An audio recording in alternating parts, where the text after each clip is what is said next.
So hey guys, welcome back to your channel. So guys, एक और बेहतरीन stock analysis की वीडियो आज मैं आप लोग लेके आ चुका हूँ। सो गाइस, आज हम बात करेंगे आइशर मोटर्स के बारे में। आपने एक हमारी बाइक आती है बुलेट, जिसको हम कहते हैं, जिसका जो ब्रांड नेम है रॉयल एनफील्ड। सो गाइस, जो रॉयल एनफील्ड कंपनी है वो हमारी owned and operated by Eicher Motors है। आई होप जो हमारे लोग वीडियो देख रहे हैं, काफी लोगों को ये नहीं पता होगा गाइस, जो रॉयल एनफील्ड ब्रांड है हमारा, जो कि हम सालों से चला आ रहा है, जो हमारा यूथ है, बुलेट्स, जो हमारी रॉयल एनफील्ड की बाइक्स आती हैं, जिसको हम कहते हैं थंडरबर्ड आती है, हमारी बुलेट आती है। और गाइस, जो लोग हमारी वीडियो देख रहे हैं ना, सो गाइस, जो मेरे थोड़े बड़े वीडियो देख रहे हैं उनको पता है कि रॉयल एनफील्ड जब गाड़ियां बनाती है, अपने टू व्हीलर्स का जो उनका सेगमेंट है, उसमें उनकी जो गाड़ी आती है, जो अभी भी आ रही है बुलेट, वो पहले डीजल में भी आया करती थी। सो गाइस, कमेंट सेक्शन में जरूर बताना कि आज हम जो आइशर मोटर्स का एनालिसिस कर रहे हैं, उसी के बेसिस पे कि क्या आपके दादा परदादा या आपके नाना जी, आपके पर नाना जी ने कभी, या आपको कोई स्टोरी ऐसी पता है बुलेट से रिलेटेड, या क्या आपका एक इमोशन ऐसा जुड़ा हुआ है जब मैं बुलेट की बात करता हूं, जो हमारी रॉयल एनफील्ड कंपनी की टू व्हीलर मोटरसाइकिल आती है। कमेंट सेक्शन में गाइस जरूर बताना। मैं बहुत ज़्यादा I will be very excited to know कि आप लोगों का किस टाइप का एक लगाव है जब मैं बुलेट की बात करता हूँ। सो गाइज, आज बात करेंगे रॉयल एनफील्ड के बारे में। सो गाइज, जैसे कि आप देख पा रहे हो, मैंने आप लोगों के लिए चार्ट लगा रखा है 1 वीक टाइम फ्रेम पे 200 EM में लगा रखा है। आपको पता है, जो भी मेरी स्टॉक एनालिसिस की वीडियो रहती है, जब हम टेक्निकल एनालिसिस की बात करते हैं यार, हम लोग हमेशा दो चीजों पे ज्यादा फोकस करते हैं। एक होता है हमारा 1 वीक टाइम फ्रेम और एक होता है हमारा 200 EM to get an accurate description कि हमें किस टाइप का एनालिसिस चाहिए। सो गाइस, इसमें जो मैंने आप लोगों के लिए 1 वीक टाइम फ्रेम पे एक चार्ट लगा रखा है। अब इसमें मेरे को जैसे मैंने 1 वीक टाइम फ्रेम पे चार्ट लगाया, थोड़ा मैंने बैकग्राउंड चेंज कर दिया, व्हाइट कर दिया थोड़े दिनों के लिए। इसमें ना मेरे को खुलते ही एक बहुत ही बेहतरीन चार्ट पैटर्न दिख रहा है। मेरे को कमेंट सेक्शन में बताओ कि कौन सा चार्ट पैटर्न लग रहा है आप लोगों को। So guys, this is a cup and handle chart pattern. ठीक है, आई होप आपको ये चीजें क्लियर हो गई होंगी। अब गाइस, आपको पता है, जब भी हम कप एंड हैंडल पैटर्न की बात करते हैं, उसका जो टारगेट होता है, आपको पता है, मैं हर वीडियो में आपकी बार बार आपको ये बताता हूँ कि उसके टारगेट में हम क्या करते हैं। एक प्राइस रेंज का हमारा टूल होता है, प्राइस रेंज के टूल को उनकी लोअर रेंज पे लगाते हैं, नेकलाइन तक लगाते हैं, और फिर इसको उठा के ऊपर नेकलाइन पे रख देते हैं। सो गाइस, नेकलाइन के अकॉर्डिंग, चार्ट पैटर्न की फॉर्मेशन के अकॉर्डिंग जो हमारा कप एंड हैंडल पैटर्न बना है, सो गाइस, इसका जो टारगेट निकल के आ रहा है वो अप्रोक्सीमेटली निकल के आ रहा है 4673 का, which is according to the technical analysis. Cup and handle pattern का ब्रेकआउट आया था, ब्रेकआउट के बाद एक बेहतरीन रीटेस्ट भी आया, बहुत ही बेहतरीन रीटेस्ट हमें देखने को मिला था। और इस रीटेस्ट से आप एक चीज देख पा रहे हो कि कैंडल ने एग्जैक्टली उन्हीं लेवल्स को रिस्पेक्ट किया है। पहले एक ब्रेकआउट आया, एक बहुत ही अच्छा ब्रेकआउट दिया स्टॉक ने, फिर एक रिट्रेसमेंट ली थोड़ी सी, फिर दोबारा चला, फिर दोबारा पॉज लिया, फिर एक अच्छा सा चैनल बनाया इसने, फिर उस चैनल का ब्रेकआउट दिया और अब हायर लेवल पे सस्टेन कर रहा है। And it is being prepared for the rally. 4673 का टारगेट है। सो गाइस, आई होप आपको ये बेसिक चीजें टेक्निकली जो 1 वीक टाइम फ्रेम पे हमको दिखाई दे रही है वो क्लियर हो गई होंगी। अब गाइस, आपको पता है, इसमें एक चीज डिस्कशन करना बहुत ही जरूरी है। अब आप एक चीज देख पा रहे हो कि जो हमारा प्राइस, जो आज हमारा अभी, क्योंकि मार्केट सर लाइव, तो आपको हो सकता है प्राइस मूव होते हुए दिखे, जो अभी जो प्राइस चल रहा है वो 3909 चल रहा है, अगर मैं आइशर मोटर्स की बात करूं। एंड इट इज अप्रोक्सीमेटली, अभी मैं बताऊं आपको, तो 27.43% अवे फ्रॉम इट्स 200 EM।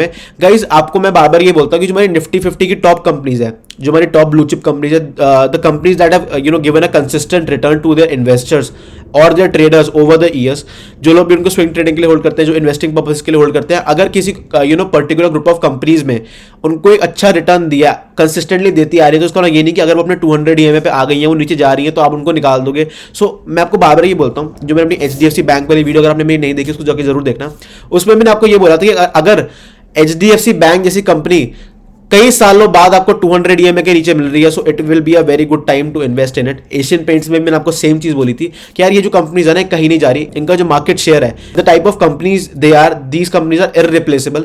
इनका जो बिजनेस मॉडल है, इनके जो टेक्निकल्स है, इनके जो फाइनेंशियल्स है, वो कोई भी कंपनी अभी करंटली उस सिनेरियो में अचीव करना बहुत मुश्किल है, क्योंकि यार ये कंपनी है ना, these are well established brands. अगर मैं एशियन पेंट्स की बात करूं, just to give you an example, आपको ये पता है कि यार हमारे घर में अगर मान लो पेंट हो रहा है, या फिर हमारे जो नाना जी, हमारे जो बड़े बुजुर्ग के घर के, वो लोग भी ये बोलते हैं कि यार अगर पेंट यूज होगा तो खाली एशियन पेंट्स का होगा। यार, उनके टाइम से चीजें चली आ रही हैं। अगर जो इतने सालों से कोई MNC, जो मल्टीनेशनल कंपनीज है, अपने ऑपरेशंस, सो गाइस रातों रात, स्पेशली अगर वो कंपनी निफ्टी 50 की टॉप कंपनीज में आती है, सो गाइस रातों रात ऐसे चीजें चेंज नहीं होती। सो गाइस, इन चीजों का बहुत ही ज्यादा ध्यान रखना होता है। सो गाइस, अभी चलते हैं वापस चार्ट के ऊपर। सो गाइस, आई होप आपको जो बेसिक डिटेल्स है, जो हमने टेक्निकली बात करी कि कप एंड हैंडल पैटर्न की फॉर्मेशन है और कितना परसेंटेज ये अवे है 200 EM से, और मेरे को कमेंट सेक्शन में जरूर बताना कि जब ये जो स्टॉक है, ये 2020 में अपने 200 ईएमए के नीचे ट्रेड कर रहा था, या फिर दोबारा जब 2022 के आसपास हल्का सा 200 ईएमए के 1 वीक टाइम फ्रेम पे बात कर रहा हूं 200 ईएमए के नीचे आया था, तो किसी ने इसको अक्यूमुलेट किया था या नहीं किया था, या फिर किन किन लोगों के। बस आपको क्या करना है कि सर अपना आइशर मोटर्स ऐसे करके कोई मैसेज कर देना मेरे को, कमेंट सेक्शन में जरूर लिखना कि कौन कौन अक्यूमुलेट करना चाहते हैं, कितने सालों से ऑलरेडी अक्यूमुलेट कर रखा है और आपने किस लेवल से बाय कर रखा है Eicher Motors. I will be very excited to know guys. So guys please drop down a message in the comment section down below and guys let me know so guys from which price you are holding the shares of Eicher Motors. Comment section में जरूर बताना मेरे को। I will be very excited to know, क्योंकि आपको पता है this is an excellent blue chip company. अगर मैं बात करूं अभी हम थोड़ा क्योंकि पहले की तरीके से बात कर सकते हैं। अब आई डोंट नो ये जो स्टॉक है ये कितनी बार स्प्लिट हुआ है, बट आप देख पा रहे हो कि 2009-10 में किन लेवल्स पे ट्रेड किया करता था, और जब मैं जितना मर्जी अब चार्ट को ऊपर खींचता हूँ, मैं जितना मर्जी गैस चार्ट को ऊपर खींचता हूँ। So this is the power of investing in a blue chip stock. मैं अभी भी खींचे जा रहा हूँ उसको। This is the power of investing in a good company, fundamentally good company. Technically तो चीजें ठीक है, टेक्निकली चीजें पहले पता चलती है, फंडामेंटली बाद में, क्योंकि जो क्वार्टरली रिजल्ट्स आते हैं बाद में डिक्लेयर होते हैं, बाद में पता चलती है। अगर मैं रिटेलर्स की बात करूं तो गाइस ये चीजें बहुत ज्यादा ध्यान रखनी है when you are investing in a stock. So guys even if you are thinking about taking positional trades, taking swing trades in a particular stock that you are really interested in trading और investing, इन सब चीजों का guys बहुत ज्यादा ध्यान रखना है। गाइज आई होप आपको बेसिक डिटेल्स क्लियर हो गए होंगे आइशर मोटर्स के ऊपर। गाइज अब चलते हैं जरा बैलेंस शीट के ऊपर, इसको रिफ्रेश कर लेता हूँ क्योंकि लाइव मार्केट है तो प्राइस हमें चेंज होता हुआ दिखेगा। सो गाइज जो मार्केट कैपिटलाइजेशन आइशर मोटर्स की, it is 1,06,970 crore. Current price चल रहा है 3,907। हाई लो आप देख सकते हो। स्टॉक का जो पीई है, प्राइस टू अर्निंग्स रेशो चल रहा है, वो 27.9 का चल रहा है। बुक वैल्यू है स्टॉक की 582 की। ROCE return on capital employed is 27.4%। ROE return on equity is 21.1%। आप फेस वैल्यू देख सकते हो, डिविडेंड यील्ड देख सकते हो, हाई लो देख सकते हो। अब मैं आपको एक चीज बता रहा था ना, Eicher Motors limited incorporated in 1982 is the listed company of Eicher group in India and is leading player in the Indian manufacturing industry and the global leader in middle wait motorcycles. So guys अब ये देखो, अब की points पे गए अगर हम तो अबाउट आइशर मोटर्स ये हमने बात कर ली। अब ये देखो iconic brand, it is the owner of iconic royal Enfield brand which is focused on mid size motor vehicles from 250cc to 750cc. Classic, Bullet, Himalayan are some of the brands that come under its Royal Enfield name. It has sold in 60 countries. ऐसा नहीं है, India में operation है Royal Enfield के, बाहर बहुत ज्यादा बिकती है और बाहर इंडिया से भी ज्यादा डिमांड है इसकी। ध्यान रखना इन चीजों का। तो गाइस आई होप आपको बेसिक चीजें क्लियर हो गई होंगी। अगर आपको और ज्यादा कंपनी में पढ़ना, कैपेसिटी मैन्युफैक्चरिंग का है, डिस्ट्रीब्यूशन कैसे, आप इन सारी चीज़ों को जाके पढ़ सकते हो, मार्केट शेयर सब कुछ आप चीज़ें screen.in पे जाके खोल के इसको एनालाइज कर सकते हो। पढ़ना बहुत जरूरी है guys, learning is very important, we have to focus on the learning.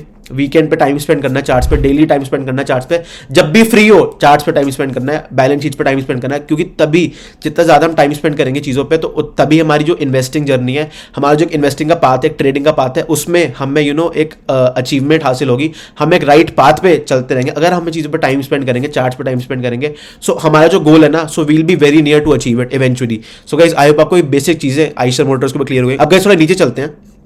So guys pros में आप देख सकते हो, company is almost debt free, company has been maintaining a healthy dividend payout of 34.5%। Cons आप देख सकते हो, earnings include another income of ₹1,466 crore. Guys as you know, peer comparison में it is a market leader when it comes to market capitalisation, क्योंकि एक company को उसके size पे जज किया जाता है एंड टू जज a company on it size you have to realize कि एक मार्केट कैपिटलाइजेशन जो हमारी टर्म होती है, एक जो पैरामीटर होता है, it is the best and the only parameter कि कंपनी कितनी बड़ी है, उसके बेसिस पे हम जज करते हैं। सो गाइस पहले आ जाता है आपका आइशर मोटर्स जिसकी मार्केट कैपिटलाइजेशन है, उसके बाद टीवीएस मोटर कॉर्प जिसकी थोड़ी और कम है। सो जैसे कि आपको पता है this will be in the decreasing order of market capitalization. अगर मैं ऑर्डर की बात करूं पीयर कंपैरिजन की, सो गाइस आई होप आपको ये चीजें, अब गाइस इसमें आप एक चीज देख पा रहे हो कि जो कंपनी का क्वार्टरली सेल्स है, गाइस इसमें हर कंपनी का जो क्वार्टरली सेल्स का डेटा है ना, आप देख पा रहे हो कि स्टॉक वाइज हमें पता चल रहा है, हमें क्वार्टरली सेल्स वेरिएशन भी स्टॉक वाइज पता चल रहा है। अगर मैं आइशर मोटर्स की बात करूं, अगर मैं टीवीएस मोटर कंपनी की बात करूं, अगर मैं हीरो मोटर कॉर्प की बात करूं, और आपको ROCE return on capital employed भी सारा इंडिविजुअली स्टॉक वाइज पता चल रहा है। And you can see the ROCE, the return on capital employed is maximum for Eicher Motors in the industry, in the automobile industry. Two wheeler segment में अगर मैं बात करूं, सो गाइस अब थोड़ा नीचे चलते हैं। सो गाइस मैं कंसोलिडेटेड रिजल्ट्स ही देखूंगा अपने के, स्टैंड अलोन के बेसिस पे नहीं जज करने वाला हूं। इंडिया प्लस अब्रॉड सारे ऑपरेशंस के बारे में बात करेंगे क्योंकि हम इन जनरल पूरे स्टॉक को जज कर रहे हैं। But guys we are judging the company on the basis of its operations in India and abroad. So guys जो भी काम कंपनी करती है इन 60+ कंट्रीज, जो भी अपनी बाइक्स है, जो रॉयल एनफील्ड सेगमेंट में बाहर भी जो बाइक्स बेचती है, सो गाइस मार्च 2023 में 3804 करोड़ की कंपनी की सेल्स थी। कंसोलिडेटेड रिजल्ट्स के बारे में बात कर रहे हैं।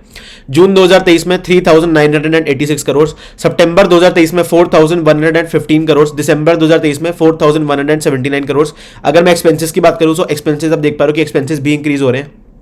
ऑपरेटिंग प्रॉफिट की बात करूं सो अभी तक का मैक्सिमम ऑपरेटिंग प्रॉफिट दिसंबर 2023 में क्लॉक हुआ था विच इज 1090 करोड़। अगर मैं मार्च 2023 की बात करूं ऑपरेटिंग प्रॉफिट आपका 934 करोड़ का था। जून 2023 की बात करूं so operating profit was 1021 crore. सितंबर 2023 में operating profit was 1087 crore and दिसंबर 2023 में जैसे कि हमने बात करी 1090 करोड़ का ऑपरेटिंग प्रॉफिट कंपनी का क्लॉक हुआ था गाइस। सो गाइस अगर मैं प्रॉफिट बिफोर टैक्स की बात करूं so profit before tax maximum clock हुआ था सितंबर 2023 में विच इज अप्रोक्सीमेटली 1307 करोड़ का। सो गाइस अब इसमें हम एक चीज देख पा रहे हैं कि दिसंबर 2022 में कुछ मतलब 1000 करोड़ से कम की प्रॉफिट बिफोर टैक्स था, बट उसके बाद जो हमारा 2023 का पूरा साल था सारी फिगर्स हमारी 1000 करोड़ प्लस की हैं। सो गाइस ये बहुत ही अच्छी चीज़ है कंपनी के एंड नो डाउट इसका जो शेयर प्राइस है वो इतना अप्रिशिएट और इतना रिस्पेक्ट किया जा रहा है। अगर मैं अपने इंडियन शेयर बाजार की बात करूँ सो गाइस अगर मैं नेट प्रॉफिट की बात करूँ so net profit was also maximum in सितंबर 2023 का क्वार्टर, और जो हमारा लास्ट दिसंबर 2023 का क्वार्टर था उसमें 996 करोड़ का आप देख पा रहे हो कि जो नेट प्रॉफिट है वो क्लॉक हुआ था। अब गाइस थोड़ा नीचे चलते हैं, आपको पता है अब हमारे लिए रिजर्व्स और बोरिंग्स का रेशो कितना इंपॉर्टेंट होता है। सो गाइज अभी तक के हाईएस्ट रिजर्व्स हैं जो कि बहुत ही अच्छी बैलेंस शीट है अभी तक जितना हम देख पा रहे हैं। सितंबर 2023 में जो रिजर्व्स है कंपनी के वो 15,904 करोड़ के थे। और गाइस अगर मैं बोरिंग्स की बात करूं तो 416 करोड़ की कंपनी के currently borrowings which is also maximum.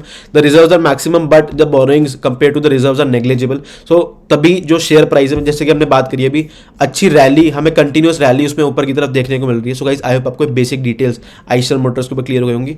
So guys इसमें हम एक चीज देख पा रहे हैं कि 10,000 करोड़ से जो रिजर्व्स हैं वो ज्यादा सीधा जो जंप हमें देखने को मिला था वो मार्च 2020 के बाद देखने को मिला था। उसके बाद एक मेंटेन करा गया है 10,000, 11,000, 12,000, 13,000, 15,000 करोड़ की जो रिजर्व है कंपनी ने मेंटेन करें। सो गाइस आई होप आपको ये चीजें क्लियर होती रहेंगी। अब बस छोटा सा नेगेटिव ये है कि जो बोरिंग्स है उनकी रीपेमेंट प्रीपेमेंट चल रही है, बट जो बोरिंग्स है वो थोड़ी इंक्रीज हमें इस वाले क्वार्टर में देखने को मिली थी सितंबर 2023 के। अब हमें गाइस ये देखना है कि मार्च 2024 का जब डेटा आएगा वो किस टाइप का डेटा हमें सारे स्टॉक्स में देखने को मिलेगा। आपको एक छोटा सा काम करना है, आपको लोगों को मेरे को कमेंट सेक्शन में ये बताना है कि क्या आप लोगों को अपडेट वीडियो सारे स्टॉक्स पे जब उनके रिजल्ट्स डिक्लेयर हो रहे हैं साथ साथ क्या आप लोगों को उस पर एक अपडेट वीडियो चाहिए या नहीं चाहिए। मेरे को कमेंट सेक्शन में गाइस ये जरूर बताना कि आप लोगों को एक अपडेट वीडियो चाहिए या नहीं चाहिए। सो गाइस अभी अब थोड़ा नीचे चलते हैं। The company net cash flow positive in March 2023। अब आपको पता है सबसे इंपॉर्टेंट मेनली होता है share holding pattern. So guys इसमें हम एक चीज देख पा रहे हैं कि जो प्रमोटर्स की होल्डिंग है it is almost constant which is approximately 49.15%। FIS की होल्डिंग यहाँ पे कम हुई थी फिर एकदम बड़ी, DIS की होल्डिंग थोड़ी कम हुई है, बट कॉन्टिन्यूसली आप देख पा रहे हो कि जून 2023 के बाद सितंबर 2023 में 10.43% से जो पब्लिक की होल्डिंग थी वो बढ़ाई गई थी। अप्रॉक्सीमेटली मैं बात करूं तो 0.9 के आसपास बढ़ाई गई थी, थोड़ा अप्रॉक्सीमेटली 0.95 के आसपास ही बढ़ाई गई थी।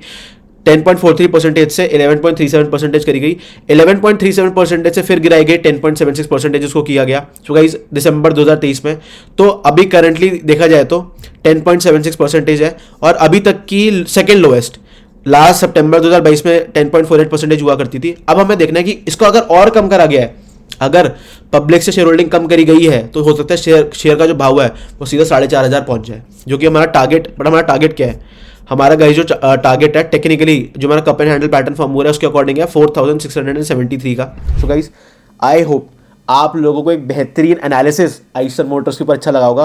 कौन सा नेक्स्ट स्टॉक आपको बेहतरीन एनालिसिस चाहिए, छोटा सा काम क्या करना है आपको कमेंट सेक्शन में जरूर बताना है कि गाइस आपको कौन से स्टॉक का नेक्स्ट एनालिसिस चाहिए। टेक्निकली प्लस फंडामेंटली दोनों पैरामीटर्स पे जज करेंगे कंपनी को, सारी चीज़ों पर बात करेंगे। और आपको एक चीज़ और बतानी कि क्या अगर आप आइशर मोटर्स का स्टॉक होल्ड कर रहे हो तो उसमें आपका एवरेज प्राइस क्या है, और मेरे को कमेंट सेक्शन में जरूर बताना कि कौन कौन हमारे बुलेट लवर्स हैं या कोई ओन करता है वो चलाता है। आप लोगों को पता है कि एक इमोशन है हमारा अगर मैं गाइस बुलेट की बात करता हूँ। So guys thank you for watching all our videos. Do share all our videos with your friends and family. We'll be back with another great video for you. So guys, thank you so much for watching. See you. Bye.